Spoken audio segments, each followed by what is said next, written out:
ఒక మనిషిని విడదీసి టీడీపీలు వేస్తావా? అది ఎంతవరకు సమంజసం? అదేమన్నంటే ఫోటో దిగు, ఏమయ్యా నేను కూడా ఒక బర్త్డే చేసుకుంటా, 10 మందిని పిలిస్తే 20 మంది వస్తారు, వాళ్ళు వచ్చి నాతో ఫోటో దిగి నోట్లో ఒక కేకు పెట్టినప్పుడు నోరు మూసుకుని ఉంటాను నేనా? నోరు తెరుస్తాను కదా, నోరు తెరియినా? అది సభా మర్యాద కదా, నోరు తెరియినా? వాళ్ళు ఏమన్నా చెప్పండి, ఏమన్నా ఎమ్మెల్సీయా, జడ్పీటీసీయా, ఎంపీటీసీయా, లేకపోతే వాళ్ళు ప్రధాన కార్యకర్తలా, లేకపోతే మీ చేత సభ్యత్వం తీసుకున్న వాళ్ళ, వాళ్ళు వైఎస్ఆర్సీపీ టీడీపీ అని చెప్పడానికి? లేకపోతే ఇంతకుముందు ఎక్స్ ఎమ్మెల్యేలా, లేకపోతే ఒక స్పోక్ పర్సన్సా, లేకపోతే అంతర్జాతీయ ప్రధాన కార్యదర్శులా?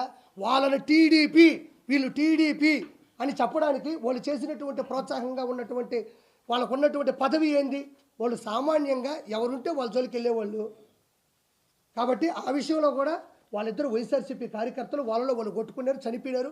కానీ అందరం కూడా బాధపడాల్సిన విషయం ఏంటంటే వాళ్ళు ఆ విధంగా కొట్టుకోవడం, చనిపోవడం, నడి రోడ్డు మీద కూడా జరగడం అనేది వాళ్ళ తల్లిదండ్రులు తీరని దుఃఖం. అది వాళ్ళు త్వరగా కోలుకోవాలని ప్రభుత్వం కూడా వాళ్ళకి మంచి చేయాలని మనస్ఫూర్తిగా కోరుకుంటాం తప్ప అది వచ్చేసి టీడీపీ, వీళ్ళు వచ్చేసి అంటే అతను పరామర్శించాలంటే ఎన్ని పరామర్శించకూడదు. ఒక చిన్న రుజువు ఇస్తాను.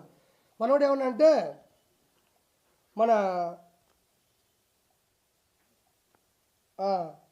మనం ఏమన్నా అంటే అక్కడ కేకు తినిపిస్తూ ఉన్నాడు, అక్కడ లోకల్ ఎమ్మెల్యే అనుకుంటా, ఎమ్మెల్యేనో ఎవరు, ఒక ఫంక్షన్కి వెళ్ళినప్పుడు కేకు తినిపిస్తూ ఉన్నాడు. ఆ కేకు తినిపించాడంటే ఇది ఏమిటిది అన్నాడు, గుర్తుందా?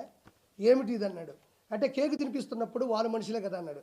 ఈరోజు చూడండి, ఇతను వచ్చి సునీల్ కుమార్ యాదవ్, ఇది బాగా చూడండి ఒకసారి. ఈవిడ వచ్చి భారతీ రెడ్డి గారు, జగన్మోహన్ రెడ్డి గారు సతీమణి. వచ్చిందా?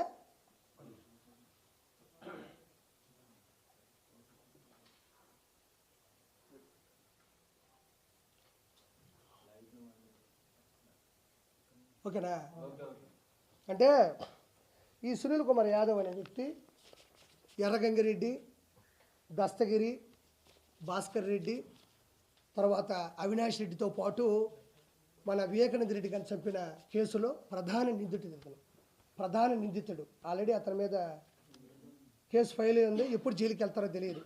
ఈ సునీల్ కుమార్ యాదవ్ అనే వ్యక్తి, ఓకేనా, ఈ సునీల్ కుమార్ యాదవ్ అనే వ్యక్తి భారతీరెడ్డి గారితో ఫోటో దిగున్నాడు. ఇదే సునీల్ కుమార్ యాదవ్ అనే వ్యక్తి అవినాష్ రెడ్డితో కూడా ఫోటో దిగున్నాడు. మీరు కాబట్టి ఫేస్బుక్లోకి వెళ్ళి చూసుకోండి. అంటే ఈ సునీల్ కుమార్ యాదవ్ అనే వ్యక్తి వైఎస్ వివేకానంద రెడ్డి గారి హత్యలో ప్రధాన నిందితుడిగా ఉంటే ఇప్పుడు ఈ మర్డర్ చేయించింది జగన్మోహన్ రెడ్డి గారి సతీమణి. ఆ సినిమాలు చెప్తారు, పోకిరి సినిమాలో నేను అమితాబ్ బచ్చన్తో తీసుకున్న ఫోటో ఉంది, సచిన్ గారితో తీసుకున్న ఫోటో ఉంది, నాకు వాళ్ళకి ఏ సంబంధం ఉండదు, కానీ వాళ్ళకే నాకు ఈ సంబంధం లేదని తెలియడానికి 30 సంవత్సరాలు పడుతుంది. అప్పుడు నేను ఆ కేసు ఎట్టనో కొట్టిస్తేస్తున్న పరిస్థితి తప్ప ఆ సునీల్ కుమార్ యాదవ్ భారతిరెడ్డి గారితో ఫోటో దిగున్నాడు, అవినాష్ రెడ్డి గారితో ఫోటో దిగున్నాడు. అంటే ఫోటోలు దిగితే అది ప్రథమ సాక్ష్యమా? ఫోటో అనేది ఏముందండి, ఒక పిక్చర్. అది వాళ్ళందరూ కూర్చొని మందు తాగుతూ వాడిని వేసిరన్న ఏమన్నా వీడియో ఉందా, లేకపోతే ఏమన్నా ఆడియో ఉందా? లేదు కదా. కాబట్టి నేను చెప్పేది ఏంటంటే నేను ఒకటే కోరుకుంటున్నా, ఏదో రాష్ట్రపతి పరిపాలన కావాలా, నేను ఢిల్లీలోకి వచ్చి మాట్లాడతాను, నేను ఒక మాట్లాడుతూ ఉండా.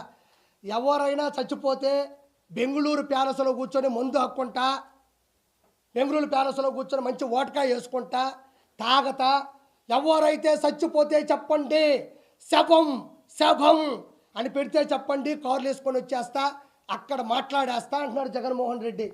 నీకు దమ్ముంటే, నువ్వు నిజంగా వైఎస్ఆర్సీపీ అధ్యక్షుడు అయితే, నువ్వు నిజంగా మనిషివి అయితే, నీకు దమ్ముంటే అసెంబ్లీకి వచ్చి మాట్లాడు. ఎవరన్నా చనిపోతేనో, ఎవరన్నా బాధలో ఉంటేనో అక్కడికి వెళ్ళి చనిపోయినోడేమో వైఎస్ఆర్సీపీ, చంపినోడేమో టీడీపీ అని మాటం కాదు. జగన్మోహన్ రెడ్డికి కలేజా ఉంటే, దమ్ముంటే, ఒంటరిగా గెలిచాను, ఒంటరిగా పోరాడాను, ముగ్గురు వచ్చి నా మీద పడ్డారు అంటున్నాడు కదా.